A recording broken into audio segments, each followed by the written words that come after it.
दोस्तों कैसे हैं। उम्मीद करता हूँ आप अच्छे ही होंगे।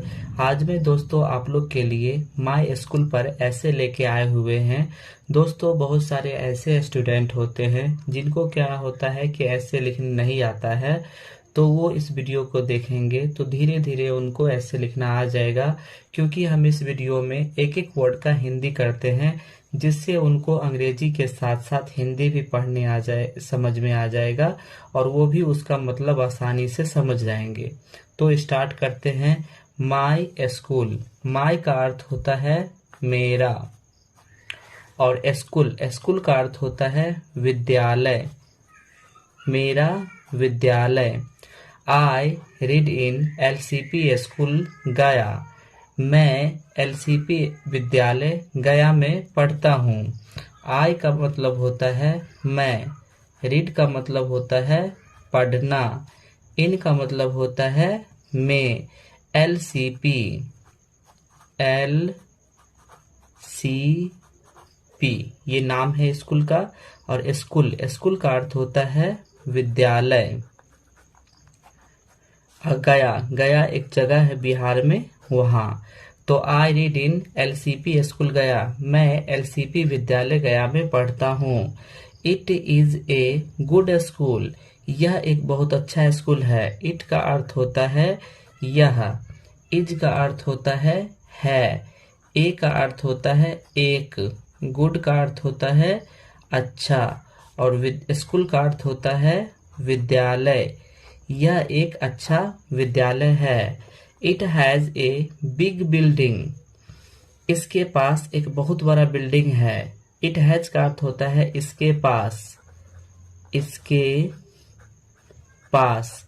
ए बिग, ए का अर्थ होता है एक और बिग का अर्थ होता है बड़ा। बिल्डिंग, बिल्डिंग का अर्थ होता है बड़ा घर, घर। इसके पास एक बहुत बड़ा घर है, यानी बड़ा बिल्डिंग है। It has 8 classes. इसके 8 क्लास हैं। इट हैज का अर्थ होता है इसके, इसके पास। 8 का अर्थ होता है 8 और क्लासेज का अर्थ होता है वर्ग, यानी इसके 8 वर्ग हैं।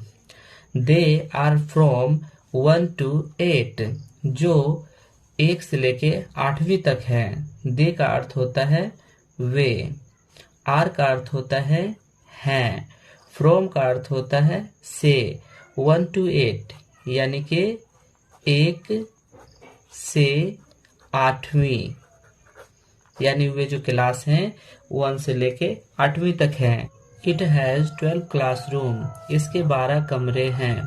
इट हैज का अर्थ होता है इसके। 12 का अर्थ होता है 12। क्लासरूम का अर्थ होता है कमरे। इसके 12 कमरे हैं। All are large and ventilated. सभी बड़े और हवादार हैं। ऑल का अर्थ होता है सभी। आर का अर्थ होता है हैं। लार्ज का अर्थ होता है बड़ा। एंड का अर्थ होता है और। वेंटिलेटेड का अर्थ होता है हवादार, यानी जितने भी कमरे हैं सभी बड़े और हवादार हैं। It has an office. इसके एक कार्यालय है। इट हैज का अर्थ होता है इसके। एन ऑफिस का अर्थ होता है एक कार्यालय। ऑफिस को हिंदी में कार्यालय बोलते हैं। इसके एक कार्यालय है। It has a flower garden. इसके एक फूलों का बगीचा भी है। इट हैज का अर्थ होता है इसके पास या इसके। ए का अर्थ होता है एक।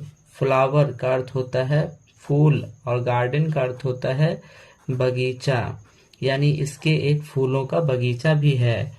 It has a playground also. और यहाँ पे शुरू से ही एक खेल का मैदान है।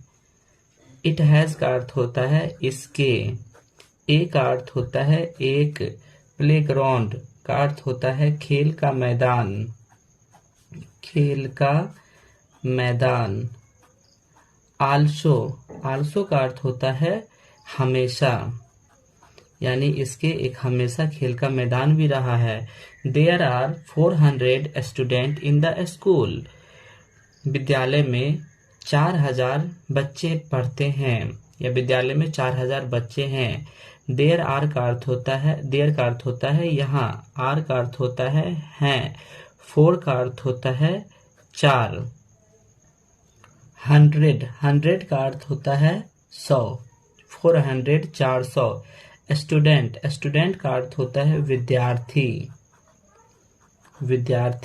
400 विद्यार्थी। इन का अर्थ होता है में। स्कूल का अर्थ होता है विद्यालय, यानी विद्यालय में 400 विद्यार्थी हैं।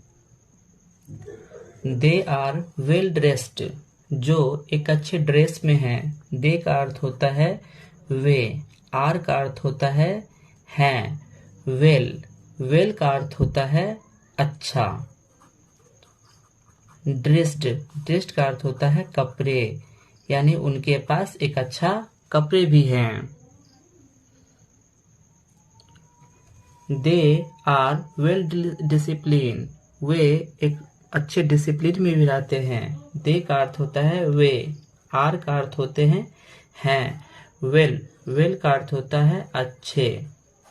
डिसिप्लिन का अर्थ होता है अनुशासन, यानी वे एक अच्छे अनुशासन में भी रहते हैं। देयर आर 15 टीचर्स हेयर, यहाँ 15 शिक्षक हैं। देयर का अर्थ होता है यहाँ, आर का अर्थ होता है हैं। 15 का अर्थ होता है 15। टीचर्स का अर्थ होता है शिक्षक गण। हेयर का अर्थ होता है यहाँ, यानी यहाँ 15 यानी 15 टीचर हैं।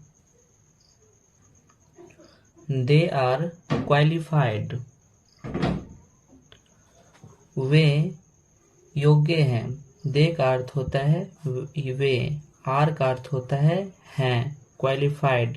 क्वालिफाइड का अर्थ होता है योग्य, वे सभी योग्य हैं। They teach us very well, वे बहुत अच्छा पढ़ाते हैं।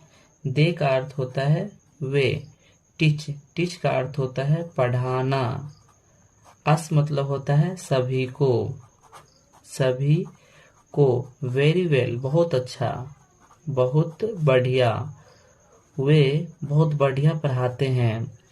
They are kind and gentle, वे दयालु और नेक हैं। दे का अर्थ होता है वे, आर का अर्थ होता है हैं।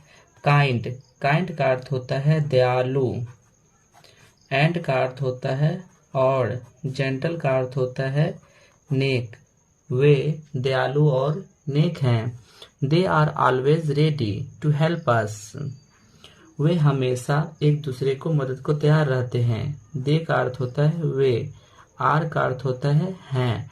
ऑलवेज का अर्थ होता है हमेशा। रेडी का अर्थ होता है तैयार।